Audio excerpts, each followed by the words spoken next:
चलिए अब कुछ भेंट प्रशांत सर के साथ। तो कैसे हैं मेरे बिहार के सभी भाई बहन? बहुत बढ़िया, जबरदस्त, जोश आई है एकदम। देखो मेरे भाई, आप सभी लोग आए हैं और न सिर्फ पटना से आए हैं बल्कि मैं बिहार के कोने कोने से भी बच्चे आए हैं और अलग अलग जगह से सभी बच्चे आए हैं। आपसे भी मिलूंगा, चिंता मत करो। बाकी अभी बस एक दो बातें मैं जो बताना चाहूँगा। सबसे पहले तो एक बात समझो, जो आप आए हैं, ये जो चेहरे हैं ये आप डेली यूट्यूब पे देख रहे होंगे। यहाँ पे आने का जो पर्पस था वो एकमात्र ये था कि जब फेस टू फेस हम बच्चों के सामने जाते हैं, बच्चों के चेहरे देखते हैं, उनके चेहरे पे जो एक्सप्रेशंस देखते हैं, जो चेहरे पे एक झलक दिखती है ना कि बच्चा चाहता क्या है, उस बच्चे की चाहत के हिसाब से हम उस बच्चे को गाइड कर पाए, उसको बहुत सारी बातें बता पाए। बस उसी पर्पस के साथ आए हैं और वही करने वाले हैं। मैं अभी आगे सर भी आएंगे, विक्रम सर भी आएंगे और भाई जो टारगेट है वो एकमात्र ये है कि मेरे भाई इतनी दूर दूर से चल के आए तो उनको ये लगना चाहिए कि इससे कुछ सीख गए, कुछ पा के गए। जो अनुभव अपने हासिल करा, इतने सारे पेपर दिए, इतने सारे एग्जाम निकाले, उसके बाद में नौकरी करी, वर्दी पहनी और उस वर्दी को पहनने के बाद में भी लगा कि नहीं, वहाँ तक शायद हमारे लिए जीवन नहीं है, हमें वहाँ चलना है जहाँ पे बच्चे हैं। और फिर वापस से टीचिंग में आए, सारी चीज़ें करी। तो उस अनुभव के आधार पर वो जो जीवन के अनुभव हैं, आप लोगों को कुछ बात बताना चाहूँगा। सबसे पहले एक बात कही जाती है कि जिंदगी की कोई परवाह नहीं है। सच में जिंदगी की कोई परवाह नहीं है, लेकिन जिंदगी को हम किस तरीके से परिभाषित करते हैं ये हम पे खुद पे डिपेंड करता है। और जिंदगी किस तरीके से परिभाषित होगी ये हम आज क्या करते हैं ये इस पर डिपेंड करता है। मेरे भाई बहुत जरूरी है कि हम खुद को समझें, खुद की परिस्थितियों को समझें और बहुत अच्छे तरीके से मेहनत करें। जैसे कि आज यहाँ पे जितने बच्चे बैठे हैं सभी लगभग उसी बैकग्राउंड से बिलोंग करते हैं, जिससे कि हम यहाँ पे जो बैठे हुए हैं ना, हम भी लगभग उसी बैकग्राउंड से बिलोंग करते हैं। और मैं जानता हूँ कि ये जो तैयारी का टाइम है, इस टाइम पे इतनी सारी दिक्कतें हमारे सामने आती हैं। हमारे सामने फाइनेंशियल प्रॉब्लम एक बहुत बड़ी समस्या होती है। हमारे पिताजी कैसे कैसे एक एक पैसा कमा के लाते हैं और उस पैसे को हम जब पढ़ाई में लगा रहे होते हैं, हो सकता है कि आज हमारी एज थोड़ी कम है, लेकिन उसके बावजूद भी हम वो फील कर पाते हैं कि जो पापा का पैसा है जो लगा है, उसको जब फीस जमा करते हैं तो हमें लगता है कि यार कुछ दे रहे हैं, वो मेहनत करके जवाब देंगे। जिस तरीके के बैकग्राउंड से आप आए, इसमें बहुत स्ट्रगल है, फाइनेंशियल भी है, आपको अलग अलग तरीके के प्रेशर्स भी झेलने पड़ते हैं। कुछ लोगों को फैमिली की तरफ से थोड़ा ज़्यादा प्रेशर आ जाता है, तो कुछ परिस्थितियों में उनको उतने मौके नहीं मिल पाते हैं। हमेशा हमें ऐसा लगता है, आप में से बहुत सारे बच्चों ने, लगभग सारे बच्चों ने ही सफलता की बहुत सारी कहानियाँ सुनी होंगी कि ये सफल हुआ, ये सफल हुआ, लेकिन हमें कहीं ना कहीं लगता है कि उनके जीवन में कोई ना कोई ऐसा मौका आया जिस मौके को उन्होंने अपनाया। ऐसा लगता है ना कि मौका तो कोई ना कोई आया होगा, अब जीरो से एकदम से कोई शिखर पे थोड़े ना पहुंच जाएगा, कहीं ना कहीं तो मौके मिले होंगे। तो मेरे भाई, हमें अक्सर लगता है कि हमें मौका नहीं मिला। एक बात जो मैंने जीवन में सीखी वो ये है कि मौके ना मिलते नहीं हैं, मौके बनाए जाते हैं। और मौके किस चीज़ से बनाए जाते हैं? अपनी मेहनत से, अपनी शिद्दत से। जो हम आज कर दिखाने का जज्बा रखते हैं ना, वो जज्बा ही है जो मौके भी बनाएगा और हमें उस शिखर तक लेके जाएगा। तो मेरे भाई, ये जो स्ट्रगल्स है ये बहुत सिंपल है, ऐसा कुछ भी नहीं है। आप एक बात बताइए, जैसे ज़्यादातर बच्चे अक्सर कहते हैं जब हम यूट्यूब पर होते हैं या ऑनलाइन क्लास लेते हैं तो कमेंट्स जरूर पढ़ते हैं। अभी एक बहन कह रही थी कि सर आप ना कमेंट्स नहीं पढ़ते, तो कमेंट्स तो पढ़ते हैं, लेकिन वहाँ पे ना हम क्लास में इसलिए आए हैं कि आपको पढ़ा सकें, बेहतर से बेहतर बता सकें। पढ़ाते पढ़ाते अचानक से हर चीज़ का आंसर नहीं कर सकते, लेकिन वो जो कमेंट्स में कुछ क्वेश्चन आते हैं कि सर बहुत दिक्कतें हैं, बहुत स्ट्रगल है। आप एक बात बताइए, आपको बनना क्या है? इंस्पेक्टर। तो आपको क्या लगता है कि बिना स्ट्रगल के बन जाओगे? और अगर बिना स्ट्रगल के बन जाओगे तो फिर सब ना बन जाएंगे भाई।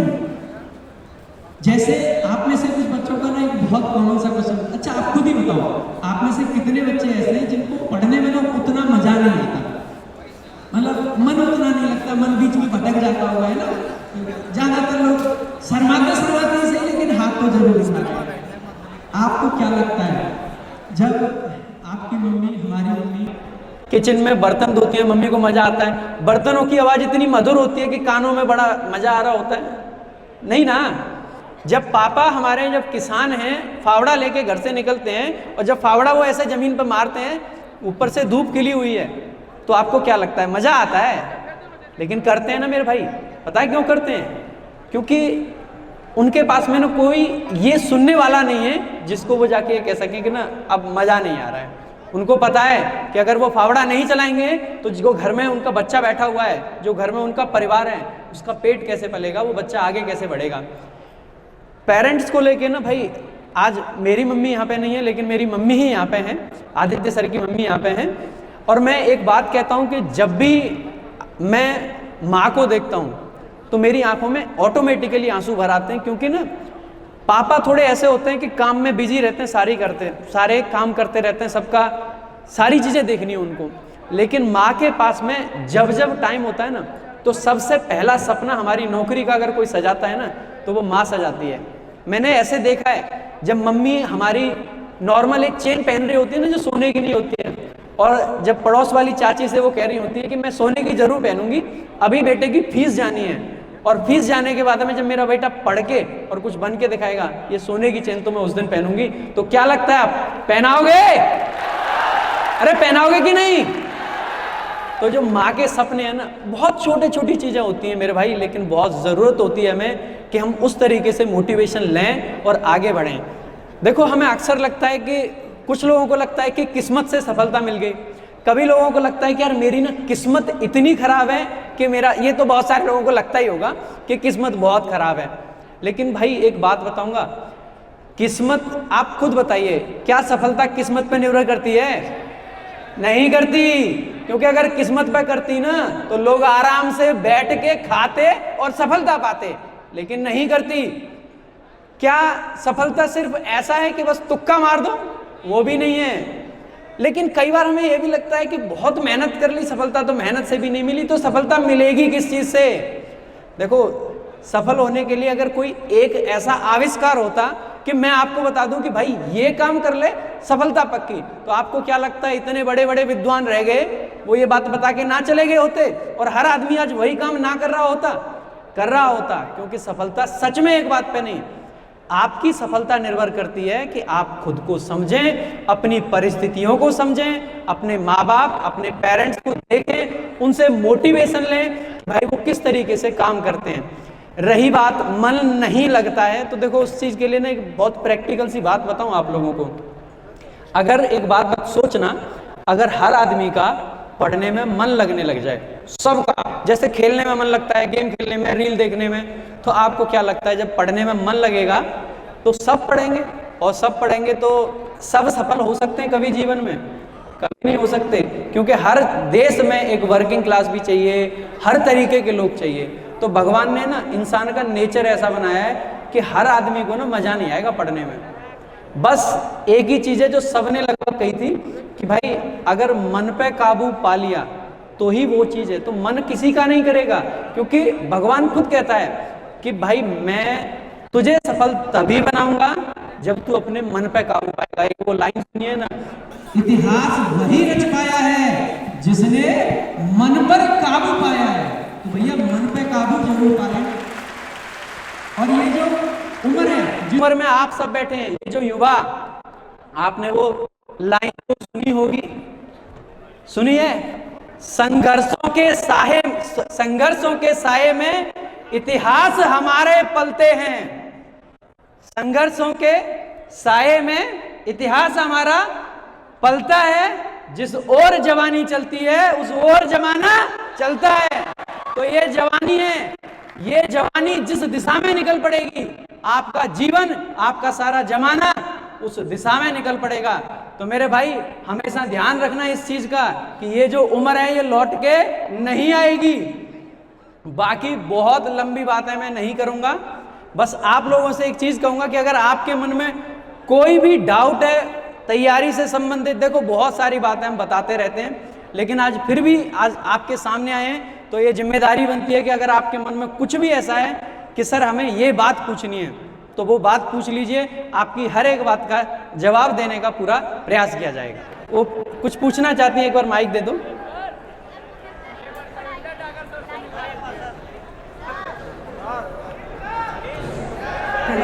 हाँ जी, हमारी बहन कह रही है कि वोकैबुलरी रोज पढ़ाइए लाइव क्लास में। तो बिहार से जाके अगर सबसे पहला कोई काम करूंगा तो वो है कि सुबह 8 बजे वोकैबुलरी स्टार्ट कर दूंगा, ये पक्का वादा है। अब आप पूछ लीजिए। अच्छा, वोकैबुलरी याद नहीं होता, बार बार भूल जाते हैं। देखो तरीके बहुत सारे हैं, लेकिन उससे पहले एक चीज बता दूं, कभी भी आपको ऐसा लगता है कि ये चीज आपको याद नहीं होती, तो एक चीज हमेशा ध्यान रखें, यहाँ पे जितने बैठे हैं ना, लगभग 90% क्या 95-99% का यही डाउट है कि वोकैबुलरी याद नहीं होती। तो सब एक जैसे हैं। अगर ऐसा हो जाए कि एक बार पढ़ा और याद हो गया, तो फिर तो ये जो साल हम कई बार कहते हैं ना कि तैयारी में 1 साल, 1.5 साल, 2 साल भी लग जाते हैं, 2.5 साल भी कई बार लग जाता है, तो वो इतना टाइम लगता कैसे है? क्योंकि एक एक चीज को बार बार पढ़ना पड़ेगा। कई बार हो सकता है कि कोई शब्द ऐसा है जो पहली बार पढ़ने से याद हो गया, कोई शब्द ऐसा है जिसको 5 बार पढ़ने की जरूरत पड़ी, तो कुछ शब्द ऐसे भी होंगे कि 5 बार पढ़ने के बाद याद नहीं हो रहे, फिर हम उनकी ट्रिक बनाते हैं, अपने माइंड में कोई कहानी सोचते हैं। तो एक नेमोनिक टेक्निक होती है जिसको मैंने पहले भी वोकैबुलरी पढ़ाई है, 51 दिन वोकैब चैलेंज नाम से एक सीरीज चलाई थी, उसमें बच्चों ने बहुत सारा प्यार दिखाया और भी कह भी रहे बच्चे। उसके अलावा भी रैंकर्स वोकैब करके हमने एक सीरीज चलाई थी जिसमें नेमोनिक्स के थ्रू ही हम पढ़ाते थे, कहानी बना के, किसी शब्द को फोटो के माध्यम से, तो किसी शब्द को किसी और चीज़ के माध्यम से, यानी कि अलग अलग तरीके से वोकैबुलरी को याद किया जा सकता है। वैसे तो मैं पढ़ाने वाला ही हूँ, और आप सभी लोग जानते ही हैं, आपके पास में किताबें हैं, संजीवनी आप लोगों के पास में होगी। बढ़िया से मेहनत करके पढ़िए। जो शब्द याद नहीं होता है उस शब्द को ध्यान से देखिए। देखो पता है क्या होता है ना, सबसे तेज जो हमारी मेमोरी है वो होती है आँखों की। जो हम देख लेते हैं ना एक बार, वो कभी भूलते नहीं, है ना। जो हमने देखा होता है वो हजारों की भीड़ में बैठा हो ना, तो वो अचानक से में एकदम से दूर से दिखाई देता है ना। कुछ लोग बड़े हंस रहे हैं, उनको लग रहा है कि कुछ ज़्यादा ही एक्सपीरियंस है इस चीज़ का, है ना। बहुत हंसी आ रही है। तो शब्द को देखिए, शब्द को देखने के बाद में उसको कोशिश करिए कि थोड़ा सा ब्रेक कर दिया जाए। तोड़ के अगर उसको हम याद करेंगे ना, कोई ऐसा शब्द देखिए जो हमें पहले से याद हो, उस शब्द से उसको रिलेट कर लीजिए। अगर कोई ऐसा शब्द नहीं है जिससे हम उसको मतलब रिलेट कर पा रहे हैं, तो फिर आपको दूसरा काम ये करना है कि सिंपल उस शब्द से संबंधित कोई भी कहानी अपने माइंड में बना लीजिए। बड़ी चीज़ें थोड़ा जल्दी याद हो जाती है, तो कहानी थोड़ा सा जल्दी याद हो जाती है। Thank you sir. रामा दे दे माइक एक बार भाई। हाँ जी, हाँ जी। आप लोग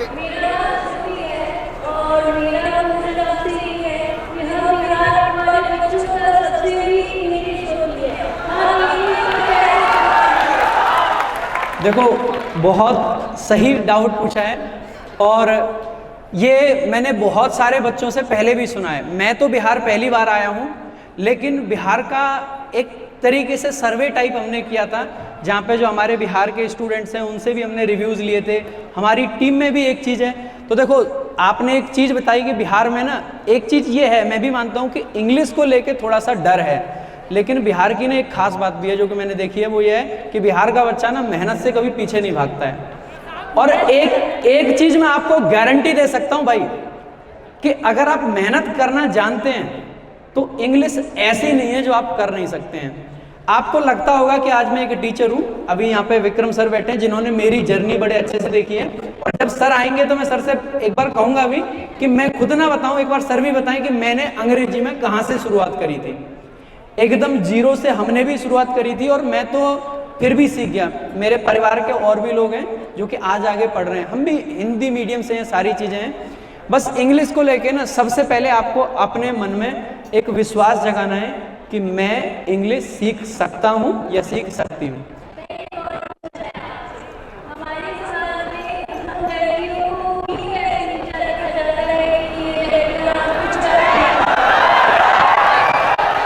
देखो बहुत सारे सवाल ऐसे होते हैं जो पूरे समाज को लेके होते हैं, और वैसा ही आपका एक सवाल है।